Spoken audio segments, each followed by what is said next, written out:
જય શ્રી કૃષ્ણ મિત્રો। આજે અધિક માસનો 14મો દિવસ છે। તો આજે સાંભળશું અધિક માસનું મહાત્મ્ય દર્શાવતી કથા વાર્તા અધિક માસનો અધ્યાય 15મો સુદેવનું તપફળ। મિત્રો, અધિક માસમાં નિત્ય કથા અને અધ્યાય સાંભળવાનો મહિમા છે। અધિક માસ કે જેને પુરુષોત્તમ માસ કહેવામાં આવે છે, આ મહિનામાં ભગવાન પુરુષોત્તમ રાયની પૂજા, ભક્તિ, સ્તુતિ, કીર્તન અને કાલાવાલા કરી પ્રભુને પ્રસન્ન કરાય છે। જો પ્રભુની પ્રસન્નતા પ્રાપ્ત થાય તો જીવનમાં સુખ સમૃદ્ધિ આવે છે, બરકત આવે છે, મનોકામના પૂર્ણ થાય છે। પરંતુ જો તમે પ્રભુની પૂજા, આરાધના, સ્તુતિ કે ભક્તિ નથી કરી શકતા તો નિત્ય અધિક માસની મહાત્મ્ય કથા અને અધ્યાય સાંભળવા માત્રથી જ આખો અધિક માસ કર્યાનું પુણ્યફળ પ્રાપ્ત થાય છે। આથી અધિક માસમાં જો કંઈ ન થઈ શકે તો નિત્ય કથા અને અધ્યાય જરૂર સાંભળવા, જે સાંભળવા માત્રથી જ પ્રભુ પ્રસન્ન થશે, જીવનમાં સુખ સમૃદ્ધિ આવશે, મનોકામના પૂર્ણ થશે। આવો મહિમા છે અધિક માસની મહાત્મ્ય કથા અને અધ્યાય સાંભળવાનો। તો મિત્રો, આ વિડીયોમાં આપણે સાંભળશું અધિક માસની કથાનો અધ્યાય 15મો સુદેવનું તપ ફળ્યું અને આજની કથા વાર્તા છે માતા પિતાની સેવાનું ફળ। તો હવે સાંભળશું અધિક માસની કથાનો અધ્યાય 15મો સુદેવનું તપ ફળ્યું। બોલો ભગવાન શ્રી હરિ વિષ્ણુની જય। નારાયણ કહે છે, વાલ્મીકી મુનિ આખ્યાન આગળ ચલાવતા બોલ્યા, હે દ્રઢધનવા રાજા, તમે પૂર્વ જન્મમાં સુદેવ બ્રાહ્મણના રૂપે તપ કરીને શ્રી વિષ્ણુ ભગવાનને પ્રસન્ન કર્યા અને ભગવાને તમને દર્શન દીધા। તમે ભગવાનની અનેક પ્રકારે સ્તુતિ કરી, કહ્યું, હે પ્રભુ, હવે તમે મારું શ્રેય કરો। ભક્તોની તમે વારે કરો છો તો હું કેમ યાદ આવ્યો નહીં? શ્રી ભગવાન બોલ્યા, હે વત્સ, આજ દિન સુધી કોઈએ નથી કર્યું એવું આકરું તપ તમે કર્યું છે, તેથી હું તમારા પર પ્રસન્ન થયો છું। હવે તમારી જે ઈચ્છા હોય તે મને જણાવો। તેણે વિનયથી ફરી વંદન કરીને કહ્યું, હે દીનાનાથ, હે પુરુષોત્તમ, મને ઈચ્છા મુજબ પુત્ર ફળ આપો। ભગવાન બોલ્યા, હે વિપ્ર, તારા લલાટમાં વિધાતાએ લેખ લખ્યા છે, તેમાં પુત્ર સુખ લખેલું નથી। તારા આ ભવમાં તો શું, પરંતુ 7 ભવમાંએ તારા માટે પુત્ર સુખ નથી, એટલે તું પુત્ર વિના બીજો ગમે તે વર માંગ। આવું સાંભળતા જ તમને એટલો બધો આઘાત લાગ્યો કે તમે મૂર્છા ખાઈ ભૂમિ પર પટકાઈ પડ્યા। તમારી આવી દશા જોઈ તમારી પત્ની સારવાર કરીને તમને ભાનમાં લાવી। તમે સ્વસ્થ થયા એટલે તે કહેવા લાગી કે નાથ, મેં તો પ્રથમથી જ આપને કહ્યું હતું કે ભાગ્યમાં લખ્યું હશે તે થશે, પરંતુ મનુષ્યો જેવા કર્મ કરે છે, ભાગ્ય અવળું હોય તો ભગવાન પણ સવળું કરી શકતા નથી। મને તો ભગવાન કરતાં ભાગ્યનું બળ અધિક લાગે છે। વળી હે નાથ, ભગવાન વિષ્ણુ તમારી સમક્ષ છે, છતાં તમારું ક્ષય કરતા નથી, તો અત્યાર સુધી તમે તેમની કરેલી ભક્તિનો કંઈ જ અર્થ નથી। માટે ચાલો આપણા ઘરે, ત્યાં જઈ ગમે તે ભગવાનની ભક્તિ કરીશું અને દિવસો પૂરા કરીશું। તમારી પત્ની ગૌતમીના કટુ વચનોથી ભગવાનને કોઈ અસર ન થઈ, કારણ કે તે તો ભક્ત વત્સલ ભગવાન હતા। તેમની સમીપ રહેલા ગરુડથી ભગવાનનું આ અપમાન સહન થયું નહીં, તેને હાડોહાડ લાગી ગયું। તે હાથ જોડી ભગવાન વિષ્ણુને કહેવા લાગ્યો કે હે પ્રભુ, હું નાના મોઢે મોટી વાત કરું છું તો ક્ષમા કરજો। હે પ્રભુ, આપ તો દયાના સાગર છો, તો બ્રાહ્મણીના દુઃખમાં તમારી દયા ક્યાં ગઈ? આપ તો ઈચ્છિત વસ્તુને દેનારા છો, ભક્ત જે ઈચ્છા કરે તે પૂરી કરવાનો તમારો ધર્મ છે। માટે બ્રાહ્મણની પુત્રની ઈચ્છાને પાર પાડો। જો આજે ચૂક્યા છો તો કોઈ તમને ભજશે નહીં। ગરુડનું કહેવું માન્ય રાખી ભગવાને ગરુડને આજ્ઞા કરી કે હે ગરુડ, આ બ્રાહ્મણની ઈચ્છા પૂર્ણ કરવાનું તમને સોંપું છું। ગરુડે સુદેવ બ્રાહ્મણને પ્રસન્નતાથી કહ્યું, હે વિપ્ર, ભગવાને તારા વરદાનને સંતોષવાનું કામ મને સોંપ્યું છે, એટલે તારી પત્નીને મારી ઈચ્છા મુજબનો એક પુત્ર સાંપડશે, જેનાથી તમે સુખી થશો। આ પ્રમાણે ઇતિશ્રી બૃહદ નારદીય વિશે પુરુષોત્તમ મહાત્મ્યમાં અધ્યાય 15મો સમાપ્ત થયો। બોલો ભગવાન શ્રી હરિ વિષ્ણુની જય। તો મિત્રો, આપણે સાંભળ્યું અધિક માસની કથાનો અધ્યાય 15મો। હવે સાંભળશું આજની સુંદર કથા વાર્તા માતા પિતાની સેવાનું ફળ। એક ગામમાં વૃદ્ધ પતિ પત્ની રહેતા હતા। તેમને 3 દીકરા હતા, દીકરી ન હતી। એ દંપતી સુખી અને ધર્મિષ્ઠ જીવન જીવતું।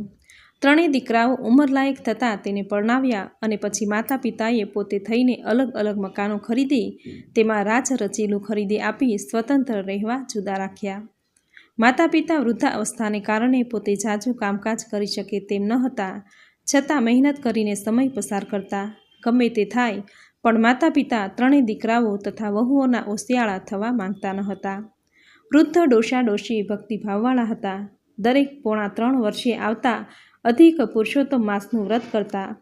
એટલામાં અધિક માસ આવ્યો. વૃદ્ધે પોતાની પત્નીને કહ્યું કે ચાલ આ વખતે આપણે કોઈ એક દીકરાને ત્યાં જઈએ રહીએ અને ભગવાન પુરુષોત્તમ માસનું વ્રત કરીએ. વૃદ્ધ ડોશીમાંથી કામકાજ હવે થતું ન હતું, તેથી તેણે પણ આ અધિક માસ કોઈ દીકરાને ત્યાં રહીને કરવા માટેની સંમતિ પતિને આપી. વૃદ્ધા બંને મોટા દીકરાને ત્યાં માત્ર પુરુષોત્તમ માસ કરવા પૂરતા જ રહેવા ગયા. મોટા દીકરા અને વહુ તેના બાળકો તો રાજી થઈ ગયા.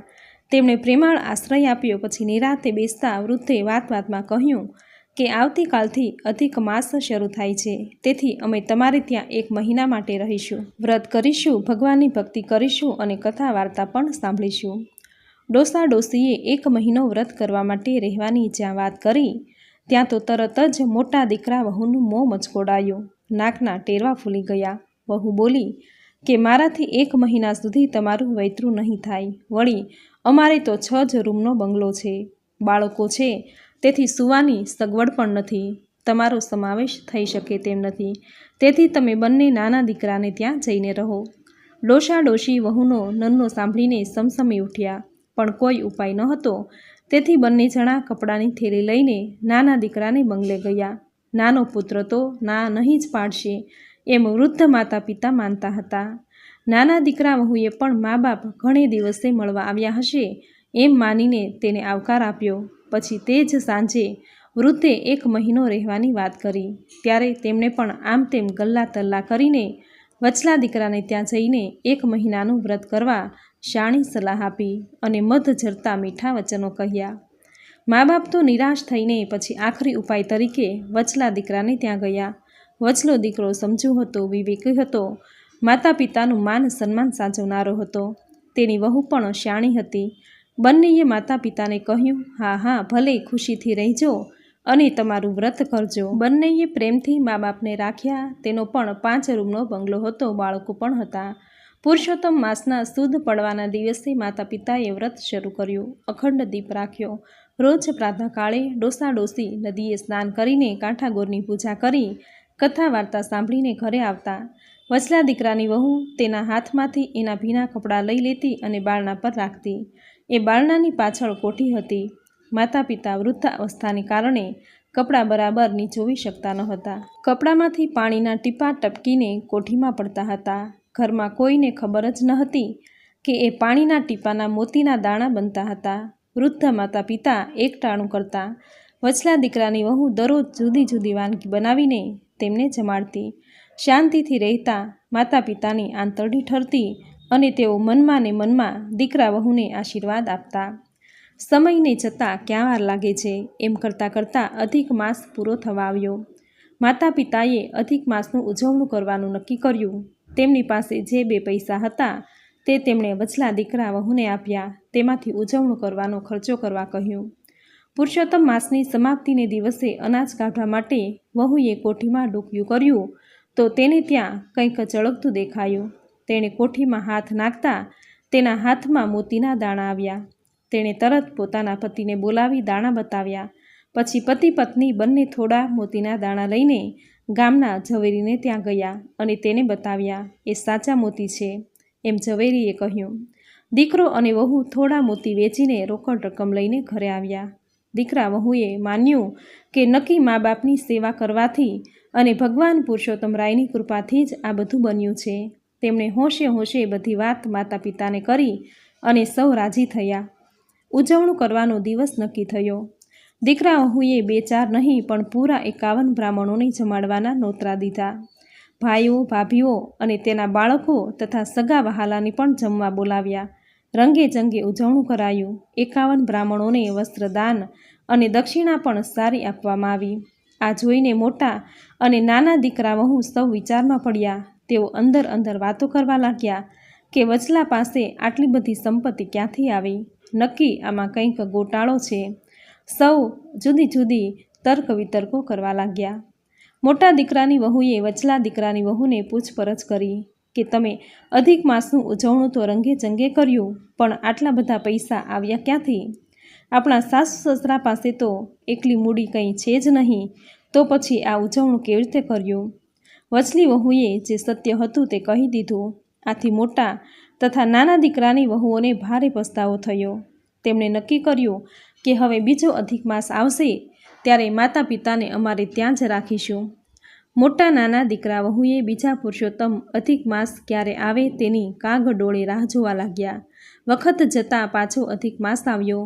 દીકરા વહુઓ સાસુ સસરાને પોતાને ત્યાં રાખવાને ઝઘડવા લાગ્યા અને કહે મારે ત્યાં રહેશે, બીજો કહે ના મારે ત્યાં રહેશે, તો વળી ત્રીજો કહે અમે ગયે અધિકે માતા પિતાની સેવા કરી છે માટે તેઓ હવે પછી પણ અમારે ત્યાં જ રહેશે. અંતે બધાએ નક્કી કર્યું કે મા બાપ હવે પછી મોટા દીકરાને ત્યાં રહેશે અને છેવટે જે મોતી મળે તે ત્રણેય ભાઈઓએ સરખે હિસ્સે વહેંચી લેવા.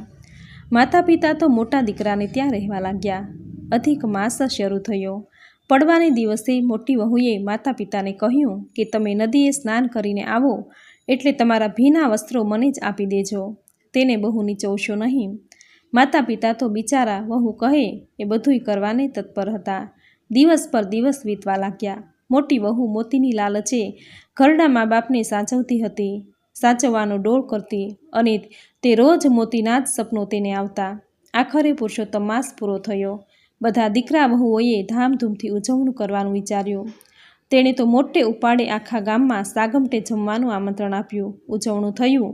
આખું ગામ જમ્યું. બ્રાહ્મણોને વસ્ત્રદાન દક્ષિણા સારી રીતે અપાયા. ગામ લોકોએ દીકરા અને વહુઓની ખુલ્લે મોયે વાહ વાહ કરી, પણ ભીતરની વાત તો દીકરાઓ અને વહુઓ જ જાણતા હતા. બધું પત્યા બાદ ત્રણેય દીકરા વહુઓ જ્યાં કોઠી હતી ત્યાં ગયા. હાથ નાખીને આશાભેર મોતીના દાણા લેવાને જાય છે તો તેના હાથમાં માટીવાળું પાણી આવ્યું. છતાંય ધીરજ ન રહેતા ત્રણેય દીકરા અને ત્રણેય વહુઓએ કોઠીમાંનું પાણી ઉપર નીચે કર્યું. પરિણામે કોઠી જ બેસી ગઈ. પાણી પી પીને કોઠી ઢીલી પડી ગઈ હતી. અંદરથી મોતી તો ક્યાંથી મળે? બધાના મોઢા દિવેલ પીધા જેવા થઈ ગયા. દીકરાઓ વહુઓ વૃદ્ધ મા બાપ પર રોષે ભરાયા અને બોલ્યા તમે વચલાને ત્યાં બરાબર રીતે પુરુષોત્તમ માસ નાહ્યા હશો, અમારે ત્યાં કપડથી નાહ્યા હશો, નહીં તો આવું કેમ બને? માતા પિતા બોલ્યા કે દીકરાઓ અમે તો સરખા જ ભાવપૂર્વક નાહ્યા છીએ, પણ તમારો સ્વાર્થ અને લોભ તમને વચમાં આવ્યો. ભગવાન કંઈ અજાણ્યો થોડો છે, તેને તમે તો શું કોઈ પણ છેતરી શકે નહીં. અંતે આપણે જ છેતરાઈએ છીએ. મિત્રો, નાના દીકરા અને વહુએ સાચી શ્રદ્ધાથી અને સાચા મનથી તેના માતા પિતાની સેવા કરી અને તેને તેની સેવાનું ફળ મળ્યું.